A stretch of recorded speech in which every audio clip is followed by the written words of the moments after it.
Yeah. What's good? It's your boy Jay, that's me. We're going to get into Monday Night Raw from May the 5th, 2025. A pretty okay show for the most part. There were no angles on this show, but it was still an okay show nonetheless. So we kick the show off with Jey Uso. He comes out and he yeets for a good 10 minutes. And I am tired of the yeeting. It's cool if you're there live in the arena, but for those of us watching at home, it's not. Enough. I could see doing that for like a minute or two, no more than 2 or 3 minutes, and after that, stop it. But it's not going to stop, so it is what it is. So the fans want Jay to eat some more, and they end up doing it. Then Paul Heyman shows up, and he cuts a really good promo. And Paul says that he asked if Jay is going to lecture him about betraying their tribal chief Roman Reigns. Jey Uso said that he saw past Paul Heyman from day one. So then Paul Heyman cuts this great promo. It was great. He was irate with this. This was good shit. Paul Heyman says it's a shame that while Jey Uso was handing out warnings, he should have warned him about his best friend and the whole world, CM Punk. He said not one of them had lived through what he lived through. His best friend in the world, CM Punk, put him in a position where he was guaranteed to sabotage. So Paul Heyman says they chant his name because they don't want to know what's in the dark heart of that man. That man put him in a position to sabotage his relationship with Roman Reigns. Paul Heyman had a dream about his best friend, CM Punk, while Roman Reigns was still playing football and not thinking about the wrestling business. Paul Heyman wanted his best friend to overcome all the adversity in his life and be in his corner at WrestleMania. So what did Roman Reigns do? See all of his secrets to CM Punk. Why would Paul Heyman do that after building up the bloodline for 5 years? So then Paul continues to go off. He says that they were champion for 1,316 days. Paul Heyman's not the one who blew it by getting beat at WrestleMania 40 by Cody Rhodes. Roman Reigns lost that title. Paul Heyman spent 5 years of his life building him up to be the champion. Then Roman disappeared, licked his wounds like a big dog. He left Paul Heyman in the hands of Sol Sikoa, Jacob Fatu, and the Tongans. They put him through a table at Madison Square Garden and nearly ended his 40-year career. So Roman Reigns didn't come back to avenge him. He came back to get his old follow back. Paul Heyman says that he betrayed Roman Reigns, who couldn't handle the fact that he wanted his best friend to live his dream. That's always Paul Heyman. It's always Paul Heyman who's the scumbag in this situation. So Paul Heyman says that he's in the right. He says, blame me, screw you. And Paul Heyman says, screw the crowd, which is great. So really good stuff. And basically, in all of this, Jey Uso tells him to calm down and everything and all that. Take a step back. So Paul Heyman, he said he really wanted to come out to basically say that Jey Uso has something that he wants. He doesn't understand that the championship that he holds and wields, it has power and control. He doesn't understand that leverage. He thinks that yeeting and putting on a great performance is what it takes, but it's not what the title is about. While Jey Uso needs to be champion and wants to be champion, Seth Rollins has to be champion. Seth Rollins has to have that power. Seth Rollins has to have that control. Braun Breaker was stage 1 of their plan. Stage 2 is that title. So Paul Heyman wants a favor from Jey Uso, and that is he wants Jey to face Seth any night, anytime, anywhere. Because he pinned Roman Reigns at WrestleMania. He beat Roman Reigns and CM Punk. So, Jey Uso basically accepts. So that was good. So really good stuff there. Kind of long. The promo was a little bit long, but it is what it is. But this was great, though. I love Paul Heyman's response about how he went on about being betrayed by both CM Punk and Roman Reigns. Good shit there. I did like that. Again, it was a little bit too long, though. This should have went maybe about 5 minutes. But we get the drift. We get the whole gist of everything. Because we all know that Jey Uso is going to basically be a transitional champion. And it was inevitable that it was going to be him and Seth Rollins.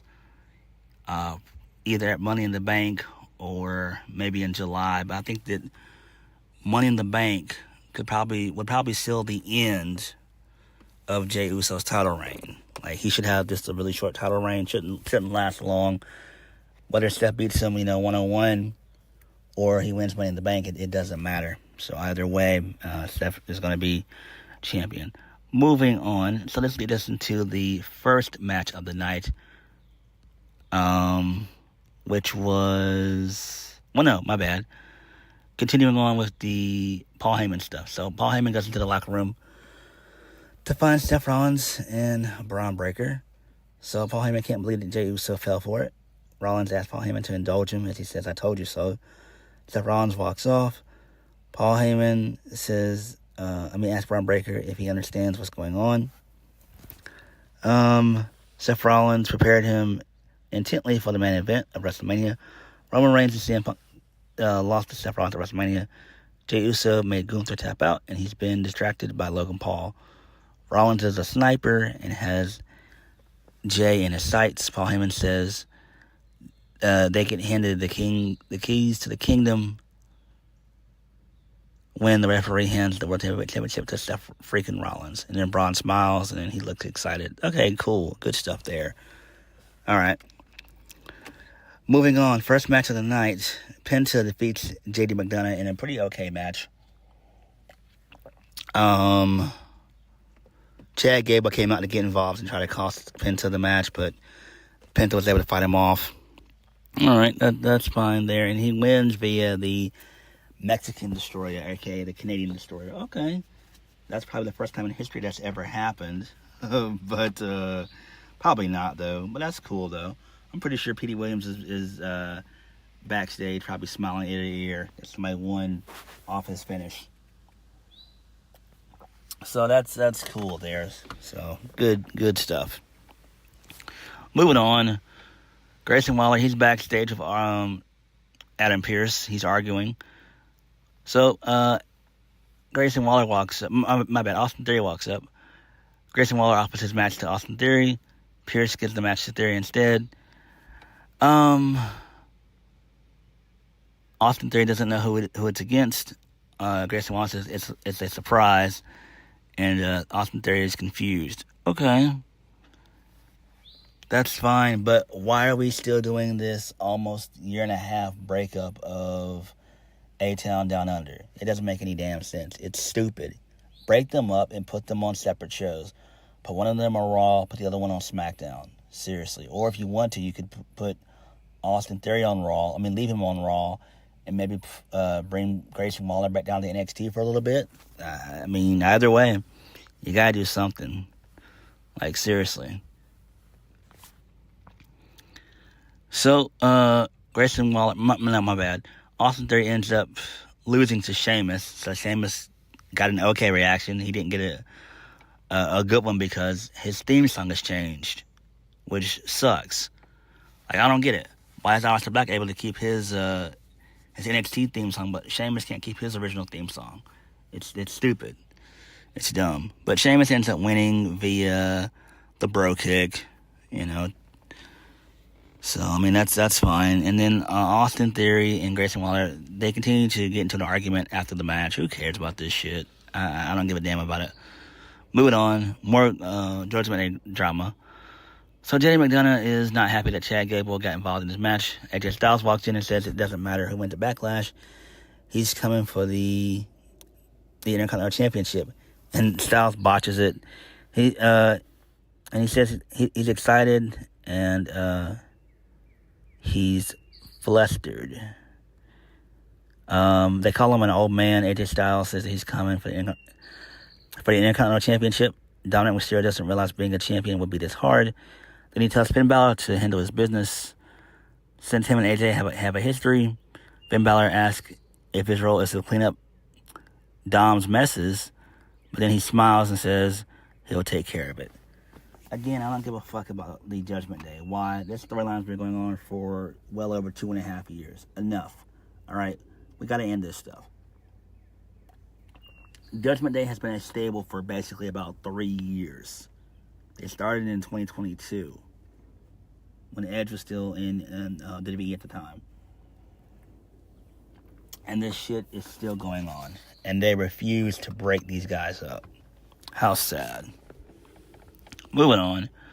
So we get a backstage segment involving Chad Gable. Chad Gable's furious that his nose got bloodied by Penta. So the New Day, they show up. And they're talking about, how they want new opportunities and all that stuff. Who cares about this stuff? The tag team division on Monday Night Raw is dead as I don't know what. Like, come on. I don't even want to talk about this shit. Just move. Let's just move on. So Becky, she shows up. She gets booed. She can't believe that the crowd is saying that she sucks. She's confused. They treat her like the bad guy, but she's really the victim here. She called Bayley garbage and said she took out the garbage. No one cares about Bayley. Becky says she should be thanked for taking out the garbage. She also took out the recycling, that being Lyra Valkyria. She's less offensive than actual garbage, but she's still garbage. Lyra's attitude is bad. She doesn't have a dream or make history if it's not for Becky Lynch. Without Becky Lynch, she wouldn't even have a fiance. Okay. So then Lyra shows up. She cuts a pretty good promo.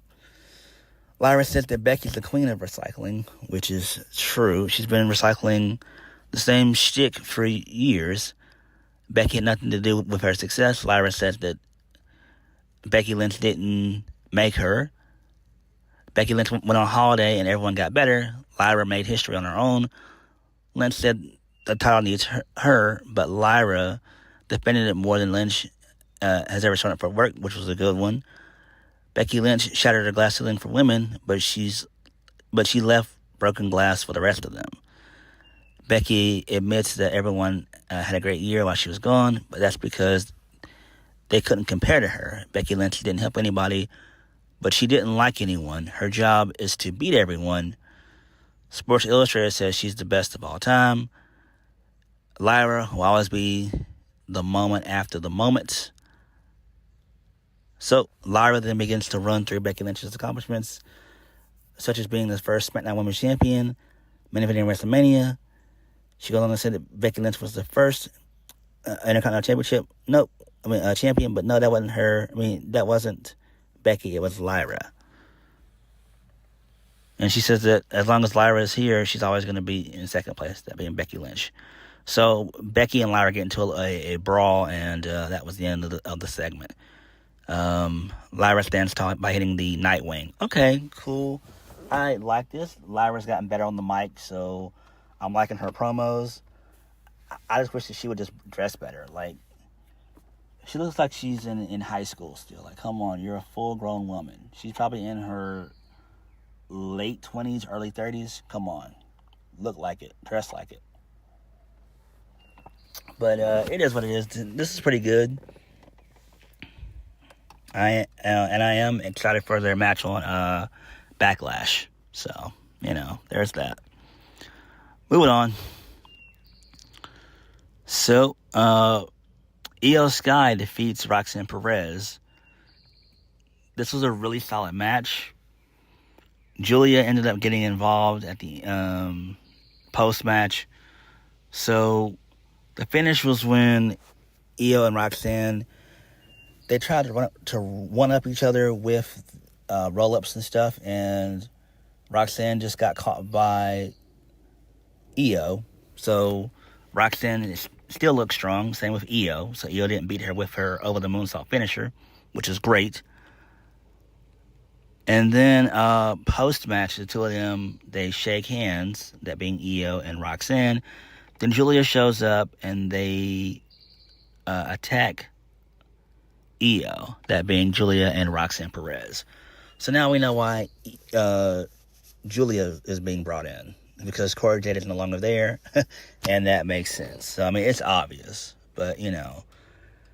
I mean, this is fine, I guess. I mean, I guess this is Roxanne's introduction to the main roster, and we don't know what Triple H is going to do with Julia. We don't know yet.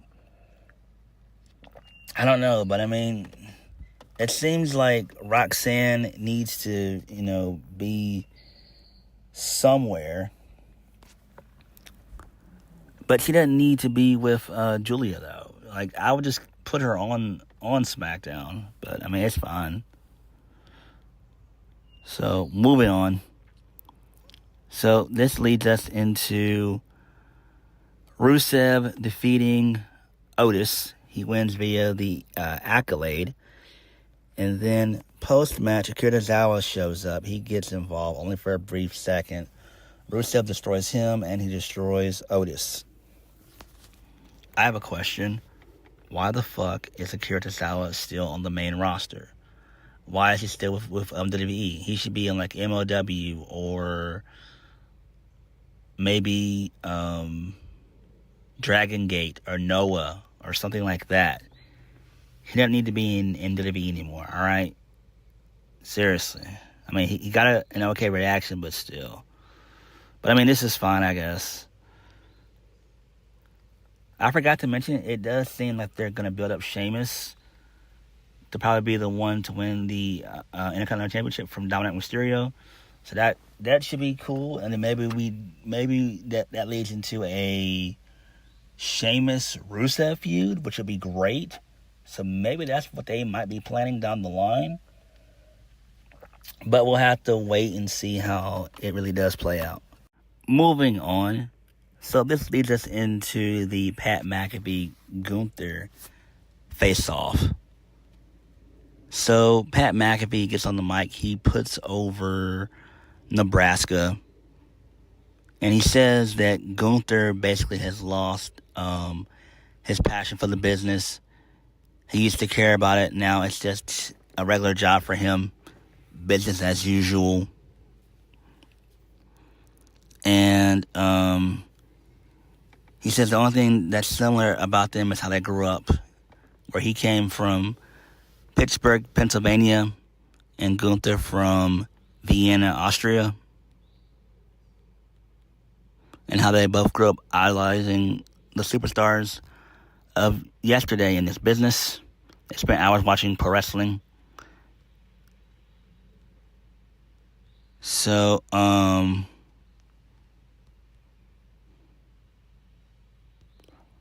Gunther then responds by saying that Saturday is going to be a special day for him. He and McAfee got him in the right mood for it. Pause. It's his first match since Mania.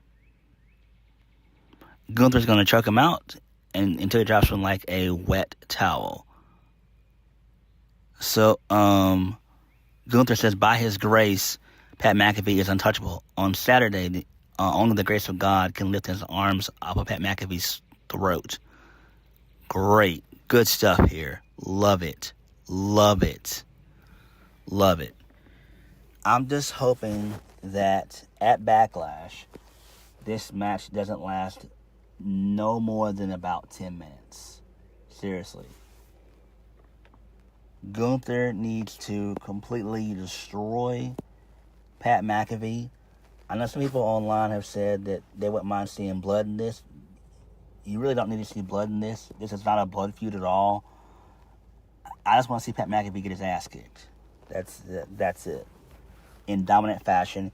You know, have Pat get in some offense, but not a lot. And then you have Gunther just choke him out. I know people have speculated that maybe Bill Goldberg is going to be Gunther's next opponent. Man, you guys are crazy. Ain't no way that Goldberg's going to show up and go one-on-one with Gunther. That's not going to happen. Are you dumb? Are you guys dumb? Stop. Just please fucking stop. Like, it's stupid. But this does intrigue me a little bit to see who is going to show up to kind of maybe bail out Pat MacAfee post-match. Moving on, main event of the evening, Seth Rollins versus Jey Uso for the World Heavyweight Championship. Jey Uso retains. It was basically a no contest. There was a bunch of run-ins. So Sami Zayn showed up. He got speared. Jey Uso got speared by Braun Breaker. And then Seth Rollins was about to hit the stomp. And then CM Punk came out to a massive reaction. Came out with a steel chair and beat down Braun Breaker and Seth Rollins. This is great. And then, after Raw went off the air, Logan Paul showed up and he decked Jey Uso.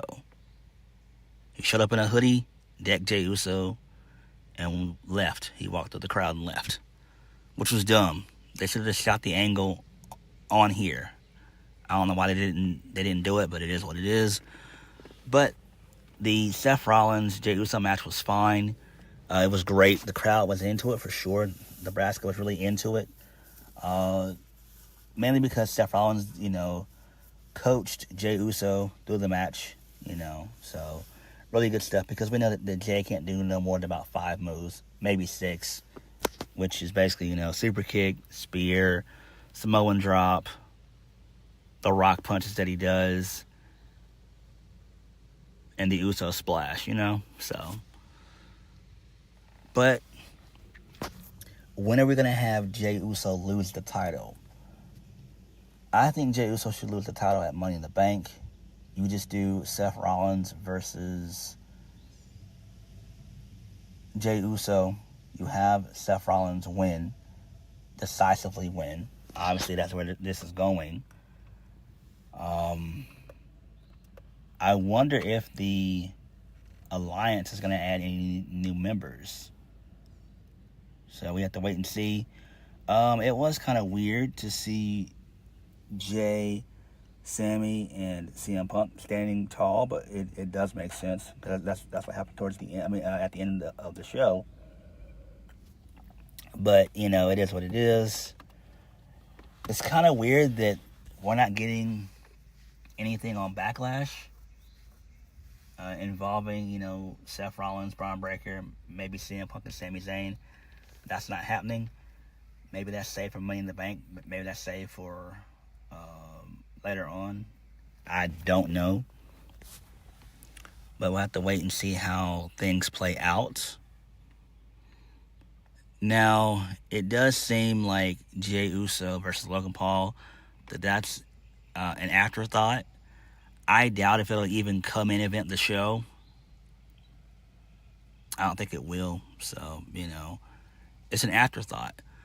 What do you do? What do you do with Logan Paul once he loses? Do you just slide him in Money in the Bank?